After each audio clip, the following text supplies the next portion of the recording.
Happy Monday. You've joined the Frank Figliuzzi show. We know you have other choices for airlines, and we're glad you're flying with us today. I couldn't resist. Hey, I've wanted to book Juliet Jeske for a while now, and we've been successful. You may not know her name, but chances are you know her work and may even follow her work or subscribe to her, and I hope you do, because she is Decoding Fox News, which means she saves us the torment of having to regularly watch Fox News. And we'll talk about that in a minute. I think the whole concept is fascinating and important in an age where we cannot afford one more iota of fake news, propaganda, rabbit holes, and people masquerading as journalists who are not. We've got, we're in a war right now, even though it's called a skirmish or an excursion. Just this morning, the New York Times reported that there are 2 deaths in Michigan linked to cyclospora and that outbreak. We can go on and on. Iran seems to be attacking our water supply through cyber hacks in 7 states. The president is denying it and blaming it on the governor of Minnesota. There is no time for so-called news networks to keep getting it wrong on purpose. That's why we've got Juliet Jeske with us. Juliet, thanks for joining us. Thanks for having me. Yeah. Oh, I hope we, on a very serious subject, I also hope we have some fun, because if we can't laugh at Fox News and their personalities, we can't laugh at anything. And we'd also be crying, which may happen sometime before in the next 45 minutes. It could happen. Yeah. It could happen. So as we used to say in my past career in the FBI, start at the beginning. How did you come to be Decoding News? Tell us about, I was going to read this in your intro, but it'd be more fascinating to hear it from you. You were a freelance researcher on the Proud Boys and ended up supporting a prosecution. Tell us about that. It's a crazy story that's really long, so I don't want to take up too much time. I have a version of it on my, it's pinned at the top of Decoding Fox News on Substack. Basically, what happened was I was an amateur researcher who, I knew somebody who kind of fell into this downward spiral of right-wing media. And I didn't know this person very well. So it's a long story how that even started. And my friend said, hey, can you keep an eye on this person? And I said, sure. I don't even want to say the person's gender because they've threatened to sue me and stuff. It's nonsense. It's absolute nonsense because they have no case. But they would go on the Gavin McInnes show, and he's the guy who founded the Proud Boys. And I immediately lost interest in this person and got a little obsessed with the Proud Boys because I was like, this group is dangerous. This group is really bad, and somebody needs to be paying attention to them. And it felt like nobody was. And I did send some stuff to the FBI. I talked to the FBI a few times about the Proud Boys. And they were nice. And I sent them what I had. And I found out later they were also surveilling them at the same time. So I was just kind of giving them what they already had. But and then I ended up working with journalists. And over a period of years, it went on for 3.5 years, it kind of came to a head when there was a fight in the Upper East Side in Manhattan, and some Proud Boys got arrested. And then I ended up working with the assistant district attorney, and the same person ended up working on one of the Trump cases, which is even wilder. I had no idea. And I was anonymous, and I was just sending him clips of current stuff that Gavin McInnes was putting out. And Gavin McInnes figured it out, and he would like turn to the camera and like threaten me, but he didn't know who I was, and he thought I was a man. So that was pretty funny. He's like, your girlfriend's stupid and you're a loser. And I'm sitting there like, I'm a cat lady, dude. I'm a cat lady.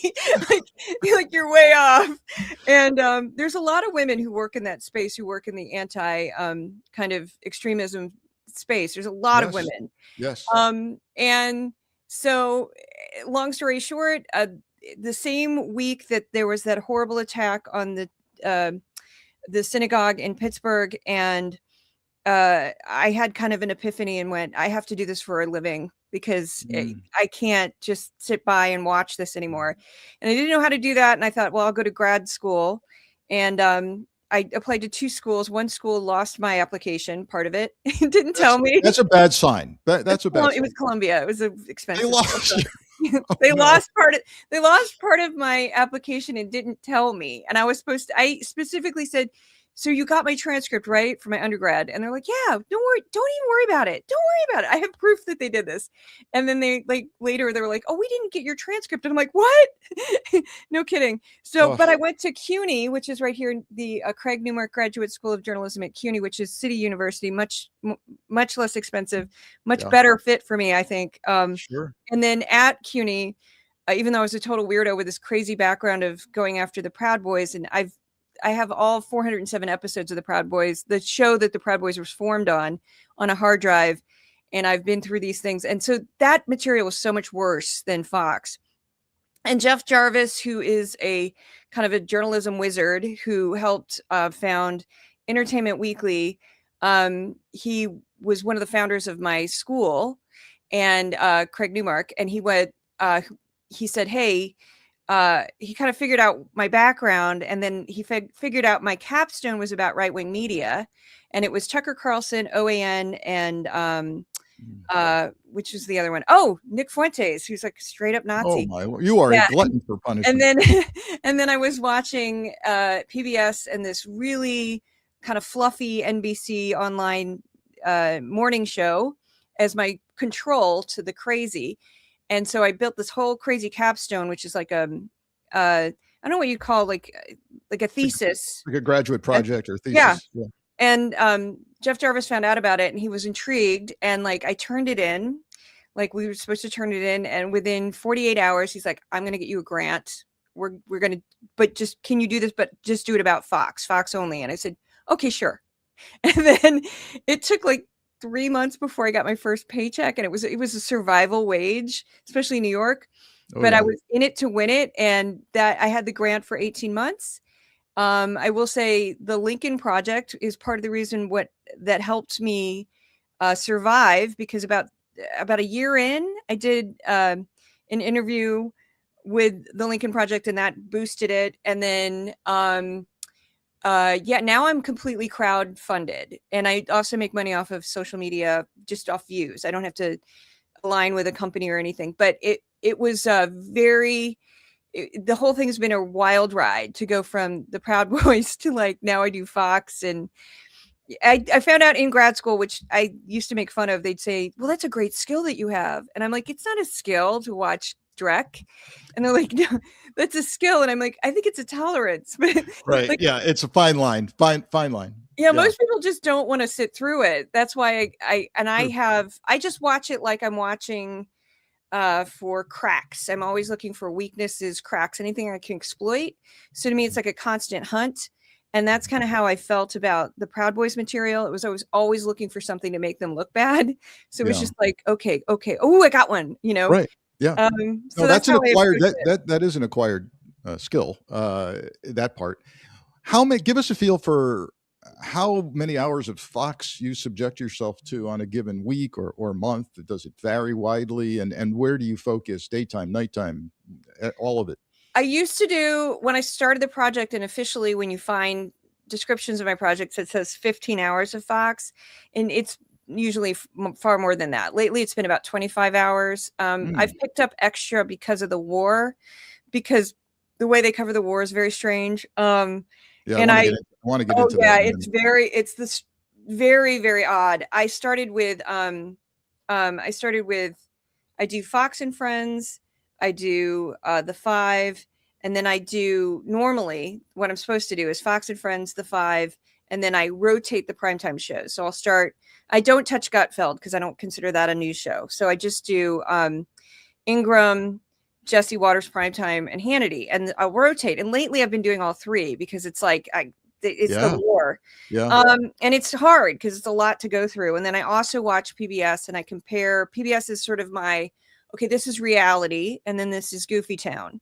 And so I go back and forth. Wow, what a stark contrast. I love PBS. PBS is a good level set. It truly is. I'm completely obsessed because PBS goes out of their way not to look partisan at all. I know. And they try so hard to just go straight down the middle. And I think they do a great job with that. And a lot of my videos where I compare Fox to PBS on a various topic are the ones that go viral because it's so stark. Yeah. Of just how one is just in la la land. But yeah, Yeah. I have had to pick up extra because of the war, because the network is not consistent on how it covers the war at all. Well, let's go there, because that was going to be my question. One of my questions is, uh, we're hearing, as recently as today, that a lot of Republicans are really nervous on the Hill about the impact of the war, the continuing, the cyber attacks that may be attributed to Iran inside the United States, and they're getting nervous. And so, what are you seeing on Fox that reflects kind of a disparity of coverage on Iran? Well, Fox and Friends, which is the morning show, which my understanding from various people who've written books about Fox, has the most corporate control. So the corporate heads of Fox don't allow them to say whatever they want. They tight control. A lot of it's scripted. A lot of it's, this is what you're going to talk about now, and then you're going to talk about this, and then you're going to talk about this. Whereas the primetime shows have Sure. more leeway. Mhm. Fox and Friends treats it like a serious story. They tend to open with it every morning, or it's not, if it's not the A block, it's the B block, or it's usually prominent. And they have somebody from the Middle East reporting about what's going on. And they treat it like a real story. They're the most critical of the war. They include the most information. The Five lately has completely ignored it. Like, they don't even include it at all. And that's scary, because the Five is the number one rated cable news show on television, which is Wow. insane. Yeah, really. What I want to put a pin, I want to hit pause, because you just said something that's really important. People need to understand. We so quickly dismiss Fox News because we don't want to watch it, and we know that they're not genuine. But you just said something we need to be reminded of. They've got some of the top rated shows on Yeah. television right now. Yeah, they dominate. The nation is turning into them. They have slipped in younger viewers lately, I think, because younger viewers are just getting fed up. But they have dropped in the polls. Dropped in the ratings a little bit, but they still dominate everything. Yeah. So the Five has pretty much ignored the war. Sometimes they'll talk about it. Like last week, they talked about it a couple times. The week prior, they didn't talk about it. Like one day, they talked about it, and then 4 days in a row, no segment whatsoever, no mention. And then the primetime shows, Laura Ingraham very obviously hates the war and openly criticizes how it's being handled. Jesse Waters is rah and acts like it's over tomorrow every single night. He's like, it's done. We've got this. Like he acts like a child talking about a war, like locked and loaded, Yeah. bombs are dropping. That's him. That's him. Yeah. And then Sean Hannity, wisely, because he has the most experience. I don't care for Sean Hannity, but he plays it the smartest, in that he just has a expert on, and Sean Hannity be like, let's talk about the war. And then turns to the expert talks, and he's like, all right, next story.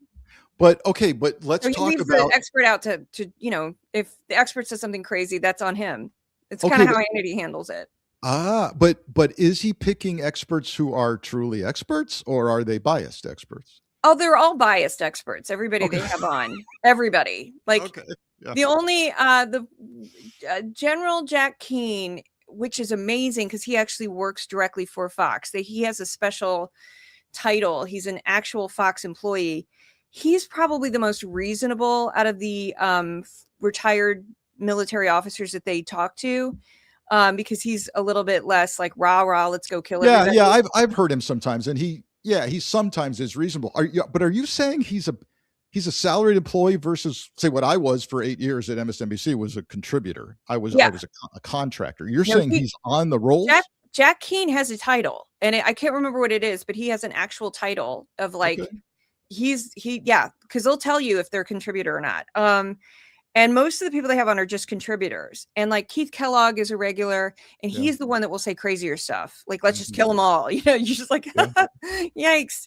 And yeah, everybody they have on is biased. They have a lot of people from the Foundation for Defense of Democracies, which is a very pro-Israel group, and they are definitely opinionated and have a point of view. that is not, Yeah. a pacifist at all. Here's another thing you mentioned, and because what you're saying is packed with meaning, whether you know it or not. That's why I'm trying to parse it apart. There's also, so you mentioned, there are times when they don't cover the war at all, and Yeah, they just on ignore it. certain shows, that we need to understand that may be equally important to having contributed to the mess we're in, and the ignorance we're experiencing, as covering something but lying about it. I don't know what's worse, because I have a practice. I will make myself watch Fox News. It's part of my job. I need to know what the other side is getting spoon fed.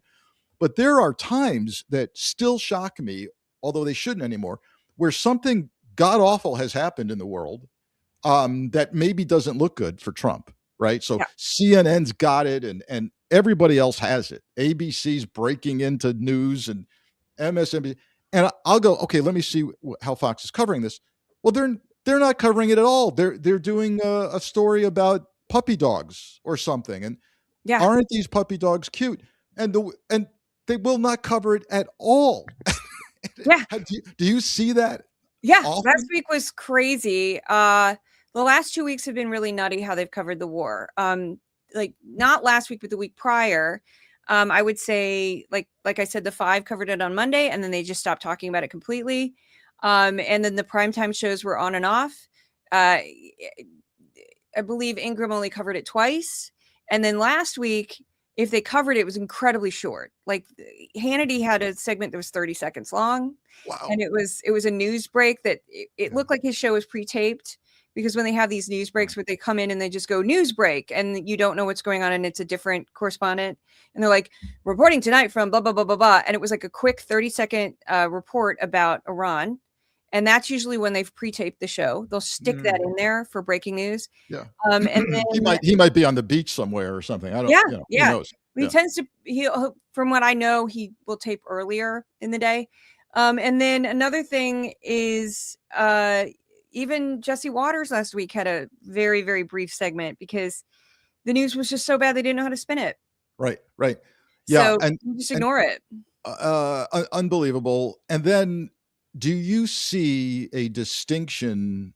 Well, I mean, there's an obvious distinction between daytime and nighttime. They go wild with opinion, and all bets are off. And I don't call that news. But is it reasonable at all to say that, hey, after Fox and Friends and until about 4 or 5 p.m., you're probably going to get straight up news reporting with a bias? No, you're shaking your head violently. I would say no.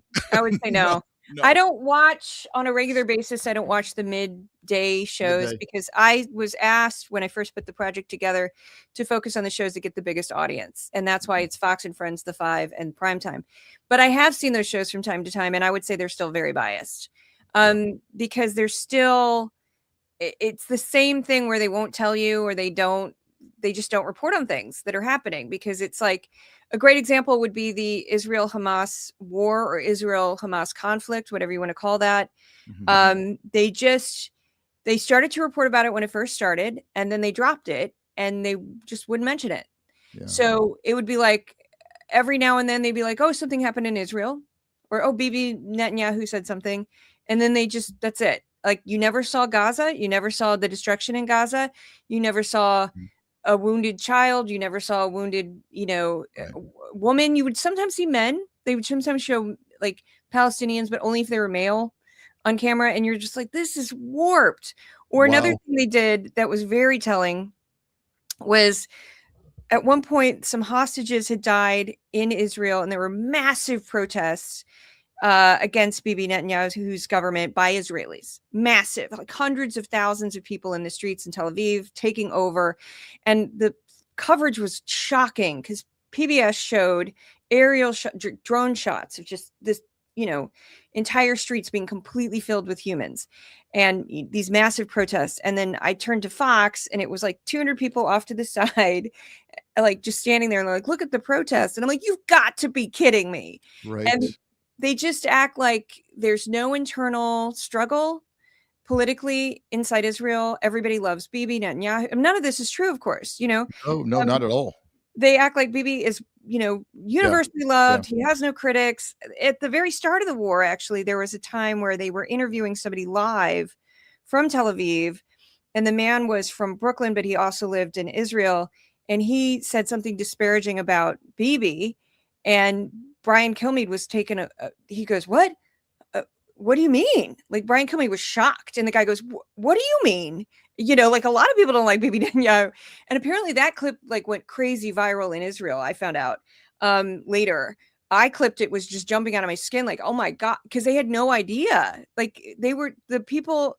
Brian Kilmeade was in such a bubble that he didn't realize that there's all these internal struggles inside Israel of people who don't like Bibi Netanyahu. And I'm like, yeah, duh. Like anybody could tell you that, but he was in such denial, and it was live. So it was crazy because he couldn't control the guest who was like, no. And it was just like, oh my God. Wow. And yeah.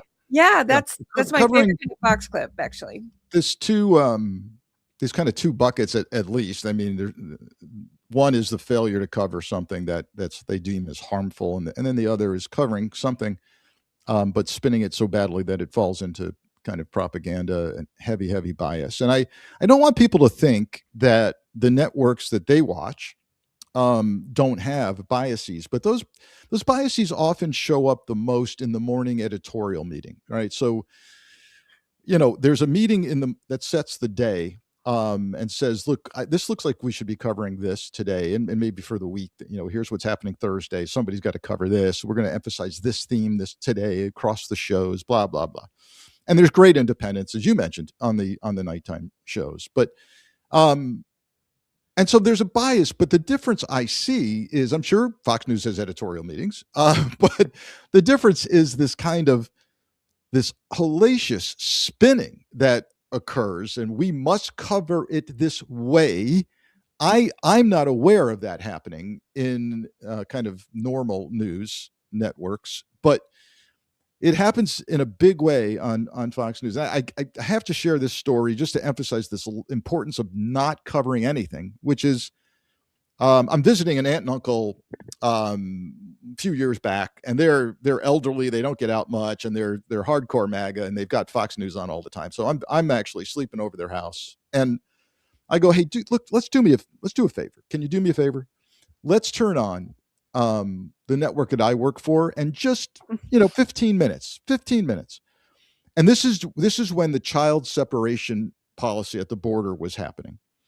And it happens to be Rachel Maddow now. And we're watching really compelling video of kids crying, screaming, being torn from their parents at the border and in cages. And they looked at me in disbelief, like they had never seen this footage before. And they said, this is terrible. This is awful. This shouldn't be done. And then, that was it. That was they went right back to Fox. So yeah. It's ignorance. It's a policy of deliberate ignorance. Yeah. Like you'd never know that Gaza is like a complete wasteland right now if you watch Fox, because they never showed it. Mm-hmm. So you'd never see that all these buildings are, completely destroyed, and that people are living in tents, and no matter what you think of that conflict, I mean, that's the reality, and they just don't show it. So you'd never know. And it's especially with like, there's another one that happened when they were fighting in Lebanon. Israel was fighting in Lebanon. I did a juxtaposition of PBS and Fox, and that was eerie because PBS showed this like completely blown out area. Everything was gray, buildings that were smashed and destroyed, and there no humans. And then I cut to Fox, same story. Fox showed an IDF soldier, green grass around him. Everything was beautiful. And he was just like, no, he had a gun, but he wasn't pointing it at anyone. And it was just like, and that was the same story, just two completely different images. And I was like, oh my God, like, no wonder they have no idea what's going on. I mean, this would be an oversimplification, and I want your input on it, particularly with your journalism degree. But I've often referred to Fox News as state-run media. And I know, intellectually that, okay, it's not Russia and China, and we don't literally have state-owned media. But then there are times when I say, Juliet, well, I'm not sure if it's state state-run media, or the media is running the state with Fox News. I mean, if you watch Fox and Friends in the morning, then you must see or hear Donald Trump either on the phone or in the studio, because he watches it all the time. What is your thinking on what to call this network? I call it Trump State Television as Trump a joke. State Television. Yeah, but the irony is Sean Hannity calls it the state-run media mob, which is funny because, like, who's the state right now, Hannity? It's Trump. So who's, he's used that term for Democratic presidents, but he still uses it when the president is his guy. Yeah, but the deep state. It's the deep state running the It's other the channel. deep state. But the thing that's interesting, I call it Trump State Media because there's over 30. The number might be higher, so don't hold me to that. But there's this crazy amount of people who used to work for Fox who now work directly for the Trump administration, including high-ranking cabinet members. Yes. The Department of Defense the Secretary of Defense would probably be number one. The Secretary of Transportation. There's a bunch of them. And then there's people who used to work for Trump who now work on Fox. Kellyanne Conway, Kelly McEnany. How about is Laura Trump on Fox anymore or no? Yeah, she has her own show. She has her own show, Laura. It's on the weekends, and she's really bad. It's a really bad show. She just does like an interview show, and she's not a very good interviewer. So she'll just have people on, and she'll be like, "Wow, really?" It's just like. Well, as long as she's not singing, Julia. Yeah, no, I have imitated her voice before as a singer because it's all nasal. It's just nasal. No, it's anyway. Yeah. I studied music in college, so undergrad. So I'm like, I can't take that woman's voice. But no, that's just what they do. That's just it's there's no line, and they openly shill for candidates too. It's not like they're like, oh, there's this. They'll go, you need to vote for XYZ. And it's like, there's no pretense. There's no pretense. Quite really, there's no way with a straight face that they can call themselves journalists, particularly after 4 or 5 p.m. It can't be happening. And I want to play a clip for those who didn't see this, but talking about the loss of any pretense of being a straight up journalist. Look at Laura Ingraham sitting behind Dr. Fauci during the recent hearings, and you tell me if the faces she's making look like a real journalist covering a news story for you. And you'll like this because John Daly, I guess the Daily Show, has actually superimposed her own voice covering and complaining about Letitia James' facial gestures, and he's run it over the video of Laura Ingraham making very unprofessional facial gestures with Dr. Fauci. Take a look at this. The smirking for the camera, this smirk she had on her face, shaking her head. And she just kind of rolled her eyes, mugging for the cameras. And at certain points, it almost seems like a competition for the camera. Her little charade for the cameras isn't just an example of conduct that is boorish and rude, arrogant and rude, always performing for the cameras. Taking a selfie like a junior high school girl. You can't make this stuff up. That's too. Anytime they pretend to be a journalist, I'll just play that. I mean, that is so amazing. And that again, that comes down to somebody who works at the Daily Show has a great memory, because I remember her now doing that, but I wouldn't have remembered that had somebody not jarred it like that. Because they were, and the thing that's funny about that is the district attorney is a little bit different than a journalist. They do have a point of view. They are prosecuting someone. Yeah, and she's the Attorney General of New York, Letitia James, and she should have opinions and should be upset about things. Because they went after, they prosecuted someone, so it's not like she's neutral, and that's why they try to act like, oh, well, she should be neutral. I'm like, why? Like that's not what they do. But it's, and I know you. Oh, sorry, go ahead. No, you first. I know you'd asked about in our discussion before the interview about the night that Trump made that crazy election speech. We think alike. That was my next question. So the very recent national primetime address, which was billed as gravely important, which flopped. How did that get covered by Fox News? That is utterly fascinating, and I was so blown away by how they did it. So because you have to be like next level Fox News to see what was going on there. So what happened is they made a big fanfare about the speech, and they kept going, these other networks are not covering it. Oh no, how dare they? Even though plenty of the networks have turned down other presidents, including Obama, including Biden, because they don't like to do those types of speeches before an election. In an election year, they don't like to do them because of the, fair time, equal time statute that they have to live up to, because broadcast television has to give equal time to candidates. Cable television can do whatever it wants.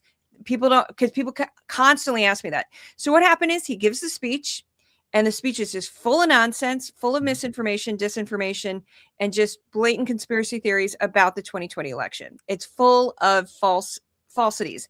And when he gets done, there was a hint that I'll get to in a second. When he gets done, Sean Hannity just goes, okay, well, he gave a speech, and this is what he said in the speech. And if you're concerned, you should go to whitehouse.gov and check out those documents. All right. Okay. Wow. Very careful. Very careful. And I'll tell you why. And then they had Ashna Hasni, who's from the Legit News team, go on, and she's just like, we can't verify. We are unable to verify everything he said in the speech there. Again, go to whitehouse.gov, check out those documents. She wouldn't. And that was it. And then the next day, it was as if it didn't happen. Nobody mentioned it. There was not a single no Fox and Friends the next morning. Nothing. They did not mention the speech. And the reason why is because Trump, in his crazy, sort of mentioned Smartmatic without saying Smartmatic. And Smartmatic is still suing Fox for $2 billion. So what Trump had done is Trump said, oh, there was this voting company that was working with Venezuela, and they were rigging the votes, and he was saying this and that and this and that. He didn't use the name of the company, but he kept talking about it in the speech. And it wasn't the main part of the speech, but it was mentioned. And he said Venezuela, and he said Maduro, and he said, I don't know if he said Chavez, but I believe he said Maduro. Maduro, he said, definitely. Yes. And he's like talking about Smartmatic, and without using the name Smartmatic. And apparently in the documents, Smartmatic was mentioned. And factcheck.org, New York Times, a bunch of like larger media companies with huge staff. Like, I can't always get to everything because I'm just one person, but I checked it out immediately, and they published it right away. And they're like, yeah, this stuff, Trump was completely misrepresenting what the CIA found about what happened in Venezuela. And Trump was completely misrepresenting Smartmatic completely because Smartmatic only participated in the 2020 election in Los Angeles County, which isn't exactly a swing district. No. And they played a very small role even in that. They didn't count the votes. They had a different type of role in that election, in the 2020 election. And Smartmatic had cut off ties with Venezuela in 2018 because they were getting a little... They didn't trust the Venezuelan government, and they said, we don't want to have any part of this. We're walking away. Yeah. And so they had very, very publicly and without hiding it, cut off ties with Venezuela. And they work all over the world and played this tiny, tiny role in 2020. And what happened was that cabal of weirdos that were working for Trump, who cooked up these conspiracy theories about 2020, tried to tie Smartmatic into this nonsense. And much like Dominion voting systems, they warned Fox, hey, stop talking about us. And they didn't. And they have a pending lawsuit that's still very much active. It's just very slow because it's a civil lawsuit. It's going through the court system for $2 billion. This is after Fox paid $787.5 million to Dominion for knowingly promoting false stories about the 2020 election. Sure. And if you look at those court documents, they are just scathing. Because the emails and it's insane. All these people at Fox saying, "Well, we know this." You're making a point that I have been making for years, which often surprises people because I'm supposed to be the law enforcement prosecutor guy. I want, that's how I see justice, right? And what I keep telling people over the years is on virtually any issue, whether it's gun control, or what have you, I say, look, hit them where it hurts. It's the pocketbook. if you want to see change in gun safety, sue the gun companies. Sue the parents, sue this and that. It makes a difference. And it's quite clear in covering that national primetime address that the lawyers at Fox had a little sit down with, with the anchors that night. Right. Yeah. I mean, it was like it fell off a cliff. They did not mention it the next day. They didn't mention it. It was just, it like didn't happen. They didn't even mention the speech. It wasn't like, oh, that speech last night. They were just like, okay, today on the news, it was just like, wow. It didn't happen. It didn't happen because they makes were so, a difference. They were so paranoid about saying something that would get them in trouble that they just didn't say anything. And I sat back. The same goes for consumer products. If you don't want something happening and you find out there's a corporate sponsor, or start boycotting, start suing. Mm-hmm. It really does win the day. All right. So trends and patterns. If we were to tune in, God help us, to Fox News last week and this week, what are the trends that are rising to the surface? What's the theme? What's the editorial meeting going to look like this week in terms of what you keep seeing hit every day now, or most days? This week, I'm not sure yet because I have only gotten to see Fox and Friends because the 5 hasn't started yet. But last week, it was this crazy Dr. Fauci diary. Was a huge story. Second, a big story that wasn't even mentioned on PBS. That was just like, oh my God, was the audio tapes of Joe Biden talking to his biographer. Like it was mentioned 2 weeks ago on PBS. Yeah. They just mentioned, those are going to get leaked. Yep. But it wasn't a major story at all on PBS, not even a 30-second quick one. That was like a big story on Fox. Like, oh my goodness. And then it's very interesting. You should mention the Biden thing. I'm convinced that everybody's taking their cue from everybody else in this world. And so when I posted promos for this show with you on it, I started getting, I don't know if they're bots or trolls, right? Or human beings who just watch Fox all day. But what I started getting was, because I had a sarcastic tone with this promotion, right? I think I said, Juliet watches Fox, so we don't have to. And you know what they were saying? Oh, you sound like a Biden guy. Yeah, it's whatever. What? I'm sorry. What? What? What? I'm just promoting a show with. I don't understand. That's what they do. It's a script. I swear. Yeah. The other thing that's happened, which is downright comical, is the new Red Scare. Because it's like, that's a big thing where they're trying to take like a handful of DSA candidates are going to somehow stage a revolution and take over the entire economy of the United States. I mean, it's like the new Red Scare. There's the graphic. A weapon of mass distraction. It's funny because like in order to get anything done, of course, they would need to massively win both the House and the Senate.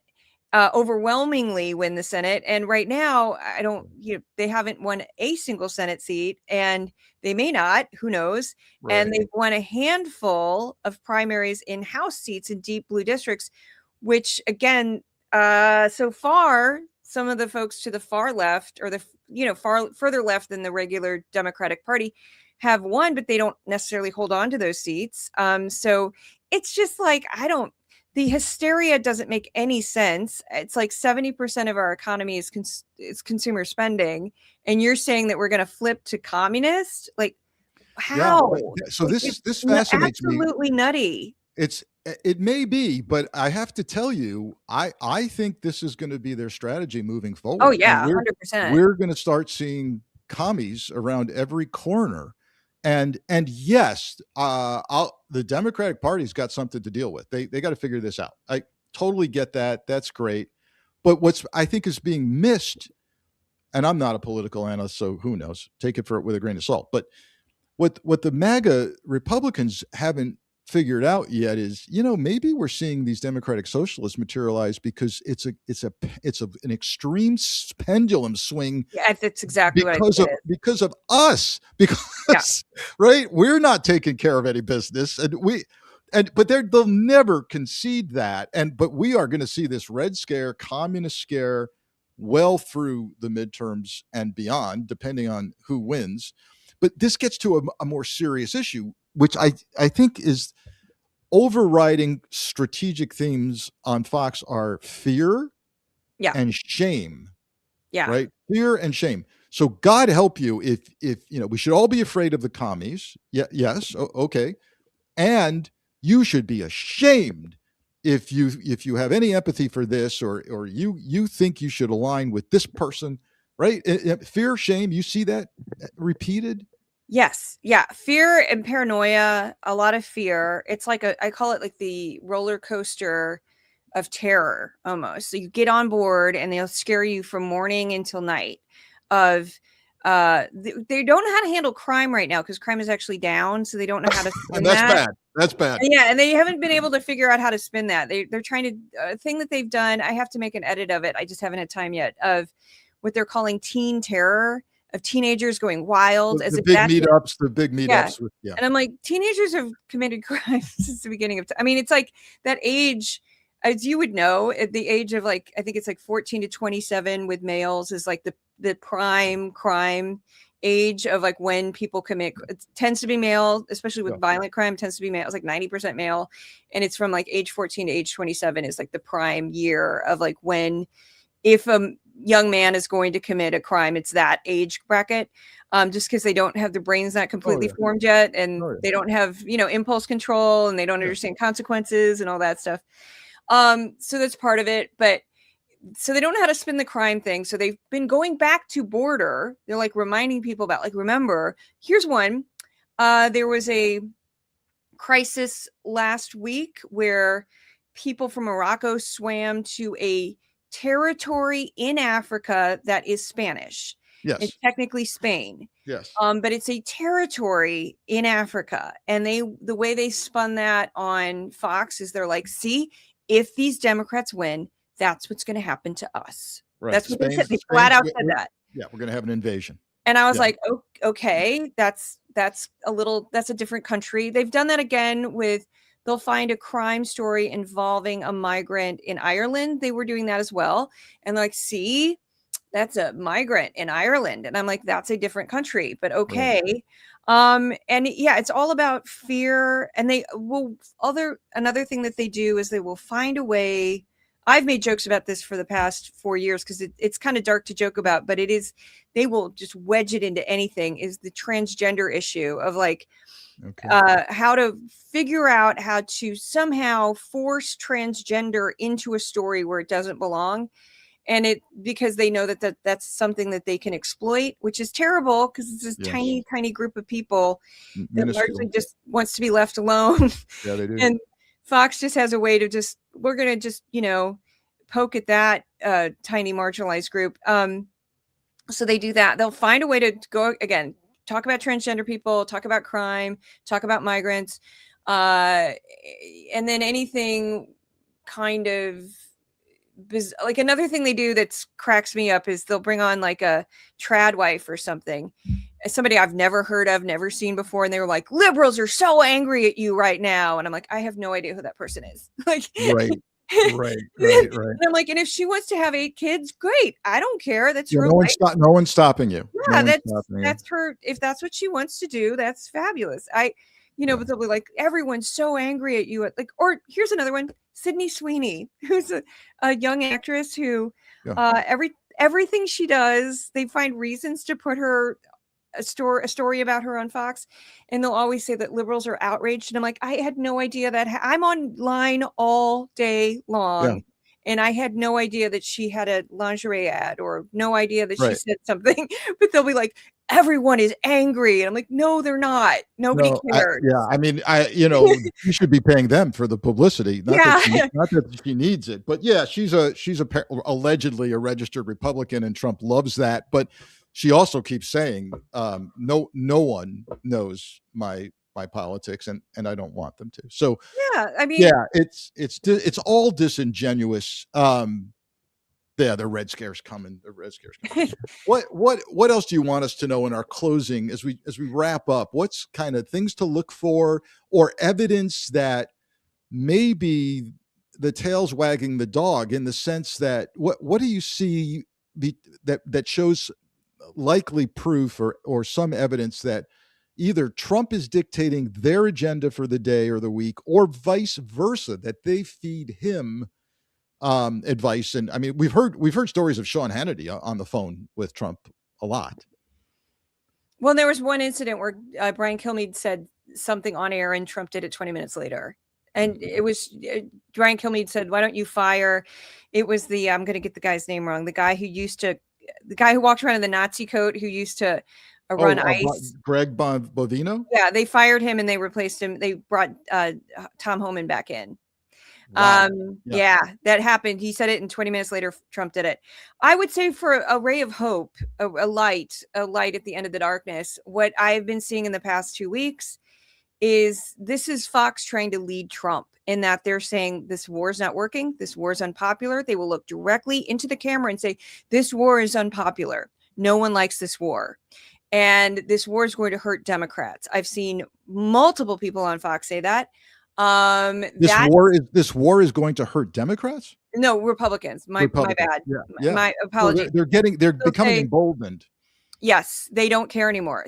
I think they are so worried about the fact that gas is over $4 right now nationally. That's the national average. It's over $4 right now, and has been very high since February 28th. I think they know that this war is absolutely toxic for Republicans' chances at the midterms, that it is causing Trump's poll numbers to drop into the 30s, all of this. And they know it's sort of like a quagmire. Like, there doesn't seem to be a plan here. Yeah. So that is giving me hope and light at the end of my day, is that, like, wow, they are openly rebelling. And I have not seen that since I started this project in February 2022. I have not seen this much. It's shocking, especially when the primetime people are doing it, like Ingram. And like I said, Hannity is more just like, I'm going to barely cover the war and then just immediately move on. Waters is the only one that remains in the delusion. But even on Fox, even on the 5, they're like, this war is unpopular, just flat out saying that. And like, they know he watches the show. They know he watches the network. So I'm with you. And what a better way to end on light and hope, as you called it, because I call it cracks in the MAGA armor. And the fact that you're seeing it develop on Fox throughout the evening is fantastic. My guess is, since he watches them religiously, and I use that term on purpose, is that he wants desperately to get out of Iran and just cannot figure it out. Yeah. So I think they're getting through to him, but I think he's stymied. And we saw news over the weekend that intelligence analysts in the military received some kind of email saying, we're looking for creative ideas on how to punish Iran. I mean, if you tell me you're not absolutely out of ideas without telling me, by sending a message to all your intel analysts saying we need a suggestion box for the Iran war. Well, unbelievable. And this is what happens when you put the guy from Fox and Friends Weekend as your Secretary of Defense. Yes. Yes. Yeah. I'm criticizing Pete Hegseth openly. Yes. Yeah. Oh yeah. Oh. Don't hesitate. Okay. Listen, we've ended on a hopeful note. I want to also end on a note of gratitude, because we need you to do what you're doing, so that we don't have to. And if people want to follow you or subscribe to you and support your work, how best to do that? Substack right here. Substack's a great place. Decoding Fox News. Decoding Fox News on Substack. I also have a Patreon, but that's for people who want to be financial supporters. But you can also do that on Substack, of course. And then I'm on every social media platform except TikTok, because they kept censoring me. Okay. TikTok did not get what I was doing, and like every other video was flagged, and I'm like, I can't take it anymore. But wow. I'm on YouTube, Facebook, Instagram, Twitter, Blue Sky, Threads. I have the biggest following on Threads, which surprises me, but it's like 400,000. It's crazy. Over 400,000. I don't even know what it is anymore. It changes every day. Yeah. Huge following on Threads. Who knew? Well, hey folks, please follow Juliet Jeske, and you'll more easily find her as Decoding Fox News, and help her if you can. because she's doing God's work out there. So Thank you. keep up the good work, Juliet, and we may come back to you as things heat up, and we maybe see more cracks in the armor. But I appreciate you being with us today. Thanks for having me. Thanks so much. Thanks, everybody. All right, that was Juliet Jeske of Decoding Fox News. Maybe for some of you, the very first introduction to Juliet and her work.